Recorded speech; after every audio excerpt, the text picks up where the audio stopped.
အားလုံးပဲမင်္ဂလာပါမကြခင်မှာပကံရဲ့ကောင်းကင်ထက်မှာပေါ့နော်ဘောလုံးတွေကိုမြင်တွေ့ရတော့မယ်အရာဒီလေးကိုရောက်ရှိလို့လာပါပြီခင်ဗျာဘောလုံးကုမ္ပဏီက၄ခုရှိပါတယ်ကျွန်တော်ကတော့ဘောလုံးဥပါပကံကိုစီးခဲ့ပါတယ်အခုမြင်တွေ့နေရတာကတော့ဘောလုံးစီးမဲ့သူတွေပေါ့နော်မနက်၄နာရီခွဲလောက်တည်းအထားပြီး hotel reception မှာထိုင်ဆောင်နေကြတယ်9နာရီလောက်မှာကျွန်တော်တို့ကိုလက်ကျိုးတဲ့ကားရောက်လာတယ်ပေါ့နော်အခုတော့ကျွန်တော်တို့ဘောလုံးစီးမဲ့ကွင်းကိုစတင်ပြီးထွက်ခါနေပါပြီခင်ဗျာမနက်အစောကြီးလာလေးရလဲထွက်နေတော့လေတော်တော်လေးကိုတာရတယ်ဒါကတော့ကျွန်တော်တို့ဘောလုံးကိုမောင်းမဲ့ပိုင်းလောပါကားပေါ်မှာမစင်းခင်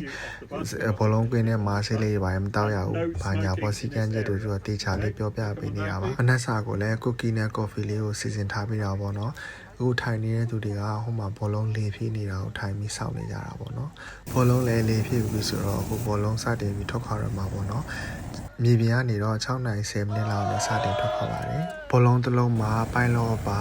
လူ18ယောက်ပါပါတယ်။တစ်ဖက်မှာတော့10ယောက်ပေါ့နော်။ပိုက်လောကတော့အလဲမှာနေပါတယ်။ဘောလုံးဥပပကံကသူများကြီးနဲ့မတူတာအခုလိုမျိုးအန်တိတ်ကိုင်းနဲ့ပေါ့နော်အဲ့တဲ့တွေကိုလက်ကျူတာအဲ့ဟာတွေကတက်ပေါ်ရတာတော်တော်လေးကိုလှတယ်အခုမြင်တွေ့နေရတဲ့သူတွေကတော့ဘောလုံးတက်သွားတဲ့အချိန်မှာနောက်ခံထားပြီးတော့နေတက်ပေါ်လေးရိုက်ကြတဲ့သူတွေပေါ့ကျွန်တော်အနေနဲ့ပြောရမယ်ဆိုရင်ဘဝမှာလုံကြည့်တဲ့အထဲမှာပကံမှာဘောလုံးစီးတာလည်းပါတယ်ပေါ့နော်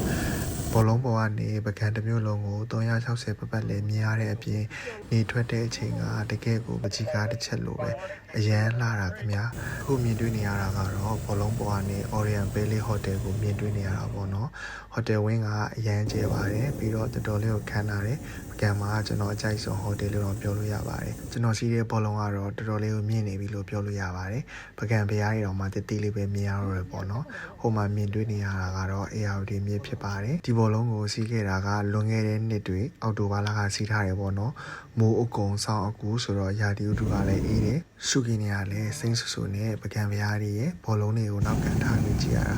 လုံးဝကြီးကားတစ်ချက်လိုပဲခင်ဗျာတော်တော်လေးကိုလှပြီးတော့ပကံဖျားတွေကလည်းတော်တော်လေးကိုတက်ပဲတယ်ဘယ်လောက်ထိတောင်လှလဲဆိုတာဒီဗီဒီယိုလေးကိုကြည့်ပြီးတော့ကျွန်တော်နဲ့တူတူလိုက်ပြီးတော့ခန်းစားကြည့်ရအောင်ခင်ဗျာဒီနေရာလေးကိုအရင်သဘောကျပါတယ်ထမ်းမင်းတန်းရဲ့စိုက်ခင်းနေရဲ့ဘောလုံးတွေနဲ့ပကံဖျားတွေပေါ့နော်ကောင်းငင်ကလည်းပစွန်စီအောင်တန်းနေတာတော်တော်လေးကိုလှတယ်ခင်ဗျာပကြီးကားလေးအတိုင်းပဲဒါကတော့ဘောလုံးပေါ်ကနေပြက်သက်ကြီးဖျားကိုမြင်တွေ့နေရတဲ့မြင်ကွင်းလေးပါတော်တော်လေးကိုတက်ပေပြီးစိတ်တွေကိုအေဂျင့်စီပါတယ်ခင်ဗျာအခုမြင်တွေ့နေရတဲ့ရောင်စုံဘောလုံးလေးကတော့ STT ဘောလုံးကုမ္ပဏီကဘောလုံးလေးပေါ့နော်ဘောလုံးကုမ္ပဏီကတစ်ခုနဲ့တစ်ခုဈေးရတိတ်မကွာပါဘူးဘောလုံးစီးရဲ့ package ဈေးနှုန်းကဒေါ်လာ390ဝန်းကျင်လောက်ကျပါတယ်မြန်မာငွေနဲ့ဆိုရင်14သိန်းကျော်လောက်ကျမယ်ပေါ့နော်